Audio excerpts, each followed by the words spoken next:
ఇటు జూబ్లీహిల్స్ ఉప ఎన్నికల పోలింగ్ ప్రారంభమైంది. నియోజకవర్గంలోని ఓటర్లు తమ ఓటు హక్కు వినియోగించుకుంటున్నారు. ఇక ఎన్నికలకు సంబంధించి ఈసీ అన్ని ఏర్పాట్లు చేసింది.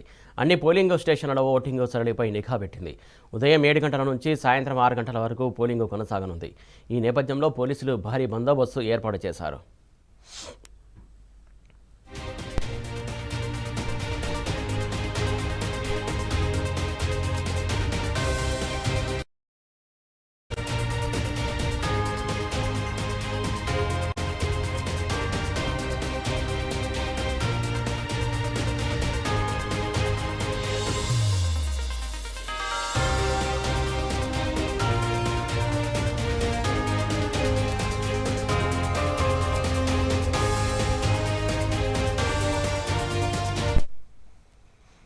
ఐటీగా కార్మిక నగర్ నుంచి పోలింగ్ బూత్ దగ్గర నుంచి మా కరెస్పాండెంట్ లివిల్ రెడ్డి లైవ్ ద్వారా అందించడానికి సిద్ధంగా ఉన్నాడు. అక్కడ తాజా అప్డేట్స్ చేయడానికి లివిల్ రెడ్డి, మొత్తానికి పోలింగ్ సరళి స్టార్ట్ అయినట్టు తెలుస్తుంది. అక్కడ క్యూ లైన్లో ఎంతమంది ఉండొచ్చు ఇప్పటి వరకు పోలింగ్ సంబంధించి, అక్కడ బూత్ సంబంధించి అప్డేట్స్ ఏంటి?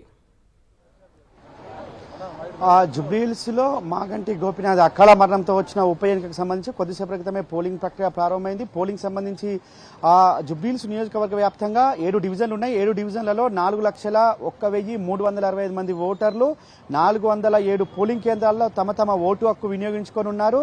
58 మంది అభ్యర్థులు వివిధ పార్టీలకు సంబంధించిన వారు కావచ్చు, స్వతంత్రులంతా కూడా బరిలో ఉన్నారు. ఈ 58 మందికి సంబంధించి మొత్తం 3 బ్యాలెట్ యూనిట్లు ప్రత్యేకంగా ఏర్పాటు చేశారు. మనం రహమత్నగర్ డివిజన్లో ఉన్నాం. రహమత్నగర్ డివిజన్లో 7 గంటలకు పోలింగ్ ప్రక్రియ ప్రారంభమైన నేపథ్యంలో పెద్ద ఎత్తున మహిళలు కావచ్చు, యువతంతా కూడా తమ ఓటు హక్కు వినియోగించుకునేందుకు క్యూ కట్టిన పరిస్థితి కనిపిస్తుంది. ఇందులో 3 పోలింగ్ కేంద్రాలు ఉన్నాయి, 3 పోలింగ్ బూతులు ఉన్నాయి. 3 పోలింగ్ బూత్లలో కూడా తమ ఓటు హక్కు వినియోగించుకునేందుకు వచ్చారు. ఖచ్చితంగా ఎవరైతే ఓటు హక్కు ఉంటుందో వారు తమ ఓటర్ స్లిప్ చూపించి తమ ఓటు హక్కు వినియోగించుకునేందుకు ఏర్పాటు చేశారు. ప్రధానంగా ఈ ఓటు హక్కు వినియోగించుకునేందుకు 13 రకాల కార్డ్స్, ఏవైతే కేంద్ర ప్రభుత్వం జారీ చేసిన కార్డ్స్ ఉంటాయో అవన్నీ కూడా ఇందులో ఏర్పాటు చేశారు. ప్రత్యేకంగా ఏదైతే ఎన్నికలకు సంబంధించి ఎలాంటి ఇబ్బందులు తలెత్తకుండా, చెదురుమదురు ఘటనలు జరగకుండా, అవాంఛనీయ సంఘటనలు జరగకుండా ప్రతి పోలింగ్ కేంద్రం వద్ద సీసీ కెమెరాలతో పాటు 100% 407 పోలింగ్ కేంద్రాలు కాస్టింగ్ ద్వారా ఎప్పటికప్పుడు పోలింగ్ సరళిని మానిటరింగ్ చేసేందుకు ఏర్పాటు చేశారు. దాంతో పాటు ఎక్కడైతే సమస్యాత్మక ప్రాంతాలు, అతి సమస్యాత్మక ప్రాంతాలు ఉంటాయో అక్కడ ప్రధానంగా కేంద్ర బలగాలను ఇప్పటికే డిప్లాయ్ చేశారు. కేంద్ర బలగాలతో పాటు రాష్ట్ర పోలీసులు కూడా ప్రత్యేకంగా ఇక్కడ బందోబస్తులో పాల్గొంటున్నారు. ఎలాంటి అనుమానమైన వ్యక్తులు కనిపిస్తే గానీ, అనుమానమైన సంబంధించిన వ్యక్తులు, ఓటు హక్కు లేని వారు ఎవరైనా పరిసర ప్రాంతాల్లోకి వస్తే వారిని వెంటనే అడిగి అక్కడి నుంచి పంపించే ఏర్పాటు కూడా చేస్తున్నారు. ఉదయమే ఇక్కడ దాదాపు పోలింగ్ కేంద్రం వద్ద ఓటు హక్కు వినియోగించుకునేందుకైతే పెద్ద ఎత్తున బారులు తీరారు. ఓటు హక్కు వినియోగించుకోవడం ప్రజాస్వామ్యం హక్కు. అందుకు అనుగుణంగా ఎన్నికల అధికారులు ప్రత్యేకమైన అవగాహన కార్యక్రమాలు ఏర్పాటు చేశారు. ప్రతి ఓటరు కూడా అవగాహన కార్యక్రమాలతో పాటు తమ ఓటు హక్కు స్వేచ్ఛగా వినియోగించుకోవాలని చెప్పేసి కూడా అనేక కార్యక్రమాలు చేశారు. ప్రత్యేకంగా డివిజన్కు, అంటే జుబ్లీహిల్స్ నియోజకవర్గంలో 7 డివిజన్లు ఉన్నాయి. 7 డివిజన్లో ప్రతి ఒక్క డివిజన్కు ఒక మోడల్ పోలింగ్ కేంద్రం ద్వారా ప్రత్యేకమైన ఏర్పాటు చేశారు. అందులో మోడల్ పోలింగ్ కేంద్రం ద్వారా ఏర్పాటు చేసిన దాంట్లో కూడా ప్రధాన ఏర్పాటు చేశారు. అయితే ఈ ఈవీఎంలకు సంబంధించి కావచ్చు, వీవీప్యాట్కి సంబంధించి ఈవీఎంలో తమ ఓటు ఎవరికి వేసాము, ఏ అభ్యర్థికి వేసాము, ఏ పార్టీకి వేసామని చూసుకోవడం కోసం వీవీప్యాట్లో స్లిప్ వస్తుంది. వేసిన ఓటు ఆ అభ్యర్థికి పడిందా లేదా చెక్ చేసుకోవచ్చు. ఖచ్చితంగా గత ఎన్నికలకు భిన్నంగా ఈసారి బీహార్ ఎలక్షన్లతో పాటు 7 రాష్ట్రాల్లో ఉప ఎన్నికలు జరుగుతున్నాయి. 7 రాష్ట్రాల ఉప ఎన్నికల్లో కూడా అభ్యర్థి ఫోటోతో పాటు అభ్యర్థికి సంబంధించిన పార్టీ సింబల్ కూడా ప్రత్యేకంగా కనిపించేందుకు కలర్ ఫోటో ఈసారి అందుబాటులోకి తీసుకొచ్చారు. ఆ కలర్ ఫోటో ద్వారా అభ్యర్థిని గుర్తుపట్టవచ్చు, అభ్యర్థి పార్టీని ఏ పార్టీకి ఓటు ఇద్దామనుకుంటున్నారో వారిని గుర్తించవచ్చు.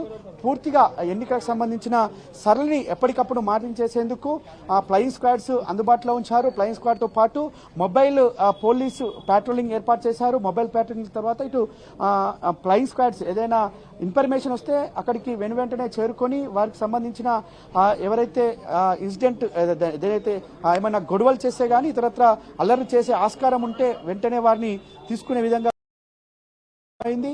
ప్రతి పోలింగ్ కేంద్రం దగ్గర కేంద్ర బలగాలను కూడా ప్రత్యేకంగా ఏర్పాటు చేశారు. ఇటు ప్రధానంగా కొన్ని పార్టీలకు సంబంధించిన ఆరోపణలు గతంలో నిన్న మొన్న వరకు కూడా చేశాయి. ఆరోపణల నేపథ్యంలో ఇటు ఎన్నికల మన విజువల్స్ లో చూస్తున్నాం ఏదైతే జూబ్లీ హిల్స్ సంబంధించినటువంటి బీఆర్ఎస్ అభ్యర్థి మాగంటి సంబంధించి విజువల్స్ లో క్లియర్ గా చూడొచ్చు. కాసేపటి క్రితం అక్కడికి పోలింగ్ బూత్ చేరారు. దానికి సంబంధించి డీటెయిల్స్ చెప్పండి. ఏదైతే జూబ్లీహిల్స్ నియోజకవర్గానికి సంబంధించిన అభ్యర్థులు తమ తమ ఓటు హక్కు వారికి పోలింగ్ కేంద్రాల్లో వేసుకున్నారు. కొద్దిసేపటి క్రితమే బీఆర్ఎస్ పార్టీ అభ్యర్థి మాగంటి సునీత గోపినాథ్ సైతం ఎల్లారెడ్డిగూడలోని పోలింగ్ 290లో తమ ఓటు హక్కు వినియోగించుకుంటుంది. కొద్దిసేపటి క్రితమే తమ ఓటు హక్కు వినియోగించుకుంటుంది. పోలింగ్ కేంద్రంలోకి వెళ్ళింది. ఖచ్చితంగా జూబ్లీహిల్స్ నియోజకవర్గంలో మిగతా అభ్యర్థులు అంటే ఏ పార్టీకి చెందిన అభ్యర్థులంతా కూడా ఓటు ఇక్కడ ఉన్నట్లయితే తమ ఓటు హక్కును వినియోగించుకుంటున్నారు. వారికి సంబంధించిన విజువల్స్ కూడా చూడవచ్చు. మాగంటి సునీత గోపినాథ్ తన ఓటు హక్కు వినియోగించుకుంటుంది. బీఆర్ఎస్ పార్టీకి సంబంధించిన అభ్యర్థి పూర్తిగా ఈ మొబైల్ సంబంధించిన ప్రధానంగా పోలింగ్ సంబంధించిన అన్ని ఏర్పాట్లు కూడా పూర్తయిపోయినాయి. అభ్యర్థులకు సంబంధించి కావచ్చు, అభ్యర్థులతో పాటు మరో ఇద్దరికి పోలింగ్ కేంద్రం వద్దకు వెళ్లి అక్కడ జరిగే పరిస్థితిని ఎప్పటికప్పుడు అంచనా వేసేందుకు ప్రత్యేకమైన పాసులు జారీ చేశారు. అభ్యర్థితో పాటు ఇద్దరిని పోలింగ్ కేంద్రాల వద్దకు కూడా వెళ్లి పోలింగ్ మానిటరింగ్ కూడా చేసేందుకు వెసులుబాటు కల్పించారు. పూర్తిగా ఇటు ఓటర్ సంబంధించిన ఓటర్ అసిస్టెంట్స్ బూత్ ఏర్పాటు చేశారు. ఓటర్ అసిస్టెంట్ బూత్ ద్వారా ఇక్కడ మొబైల్ డిపాజిట్ ఫెసిలిటీ కల్పించారు. గతంలో మొబైల్ డిపాజిట్ కౌంటర్ లేవు. ఎవరైతే మొబైల్ ఫోన్లు తీసుకొస్తారో అక్కడికి వచ్చిన వెంటనే తమ ఓటు హక్కు ఏదైతే వినియోగించుకునే ముందు మొబైల్ తీసుకొస్తే మొబైల్ డిపాజిట్ కౌంటర్లు ఏర్పాటు చేసి మొబైల్ డిపాజిట్ కౌంటర్ల ద్వారా మొబైల్ ఫోన్లు ఇక్కడ డిపాజిట్ చేసి లోపలికి వెళ్లి ఓటు స్వేచ్ఛగా వేసేందుకు కూడా ఏర్పాటు చేశారు. మొత్తానికి ఈ మొత్తం హైదరాబాద్ జూబ్లీహిల్స్ నియోజకవర్గ పోలింగ్ కేంద్రాల్లో ఒక 465 మంది తమ తమ ఓటు హక్కు వినియోగించుకోనున్నారు. వారికి సంబంధించిన అన్ని ఏర్పాట్లు పూర్తయిపోయినాయి. ఇటు ఈవీఎంలు కావచ్చు, ఆల్రెడీ మాగంటి సునీత గారు ఓటు హక్కు వినియోగించుకున్నారు. ఆల్రెడీ చూపిస్తుంది చిహ్నం ఏదైతే ఇంకు పెట్టారో అది ఫింగర్ చూపిస్తుంది. క్లియర్ కట్ గా ఓటు హక్కు వినియోగించుకొని చూపిస్తున్నటువంటి దృశ్యం మనం చూస్తా ఉన్నాం. అదే కొద్దిసేపటి క్రితమే మాగంటి సునీత గోపినాథ్ తమ ఓటు హక్కు వినియోగించుకుంది. అక్కడ నుంచి వివిధ పోలింగ్ కేంద్రాల్లో పోలింగ్ సరళిని ఎప్పటికప్పుడు మానిటరింగ్ చేయనుంది. పూర్తిగా అన్ని నియోజకవర్గ అన్ని డివిజన్లలో కూడా ప్రత్యేకంగా పోలింగ్ బూత్ల దగ్గర ఇప్పటికే ఓటర్లంతా కూడా బారుదిరిన పరిస్థితి కనిపిస్తుంది.